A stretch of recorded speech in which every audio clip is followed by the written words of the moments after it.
महादेव, जय भोलेनाथ। नमस्कार, मैं साधना पांडे मार्गदर्शन पे आपका स्वागत करती हूँ। तो चलिए दोस्तों, आज हम सुनेंगे भगवत गीता अध्याय 14। ज्ञानों में भी अति उत्तम एवं अन्य परम ज्ञान को मैं फिर कहूँगा, जिसको जानकर सब मुनिजन एवं संसार से मुक्त होकर परम सिद्धि को प्राप्त हो गए हैं, अर्थात पूर्ण परमात्मा को प्राप्त हो गए हैं। इस ज्ञान को आश्रय करके अर्थात धारण करके मेरे गुणों को प्राप्त हुए साधक सृष्टि के आदि में उत्पन्न नहीं होते और प्रलय में भी व्याकुल नहीं होते। हे अर्जुन, मेरी मूल प्रकृति अर्थात दुर्गा तो संपूर्ण प्रगतियों की प्राणियों की योनि में है, अर्थात गर्भाधान का स्थान है, और मैं ब्रह्मकाल उस योनि में गर्भ को स्थापना करता हूँ। उस संयोग से सब प्राणियों की उत्पत्ति होती है। हे अर्जुन, सब योनियों में जितनी मूर्तियाँ अर्थात शरीरधारी प्राणी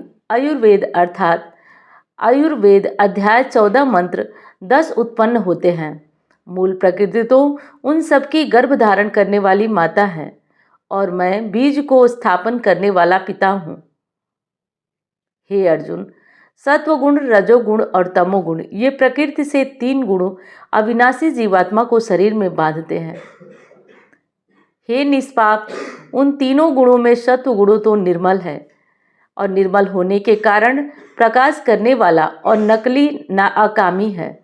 सब सुख के संबंध में ज्ञान के संबंध से अर्थात उसके अभिमान से बांधता है। हे अर्जुन, राग रूप रजोगुण की कामना और आसक्ति से उत्पन्न ज्ञान वह उस जीवात्मा को कर्मों के और उनके फल के बंधन से बांधता है।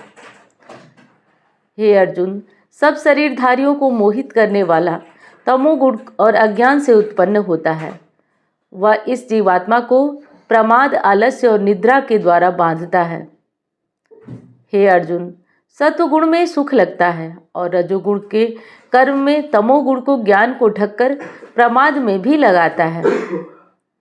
हे अर्जुन, रजोगुण और तमोगुण को दबाकर सत्वगुण, तत्वगुण और तमोगुण को दबाकर रजोगुण, वैसे ही सत्वगुण और रजोगुण को दबाकर तमोगुण अर्थात बढ़ाता रहता है। भगवत गीता अध्याय 14 संपूर्ण हुआ। वीडियो पसंद आई तो लाइक करिएगा। चैनल को सब्सक्राइब नहीं किया आपने तो ज़रूर कर लीजिए। अब हम आगे सुनेंगे भगवत गीता अध्याय 15।